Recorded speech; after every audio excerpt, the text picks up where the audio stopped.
Hello and welcome. Today I'm going to show you how to drive in Project Zomboid. First, get into the driver's seat of a vehicle. Once you're in the driver's seat, you need to turn the engine on before you can move. You can do this by either pressing W, which attempts to start a car, pressing N, or clicking the ignition icon on the dashboard until it turns from gray to yellow or green. With the engine running, use W to accelerate forward and S to brake or reverse. Steering is handled with A to turn left and D to turn right.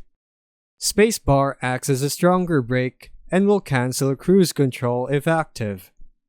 You can also enable cruise control by holding left shift and pressing W to increase the set speed, or left shift plus S to reduce it. Cruise control keeps your car at a constant pace without you holding the accelerator. Be careful though, cars in Project Zomboid handle differently on roads versus off-road, and driving fast increases the chance of crashes or losing control. Adjust your speed for traffic, obstacles, and zombies in your path. When you're done driving, turn off the engine by clicking the ignition icon again or pressing N. Leaving it on will drain the battery over time. And that's how you drive in Project Zomboid. Thanks for watching.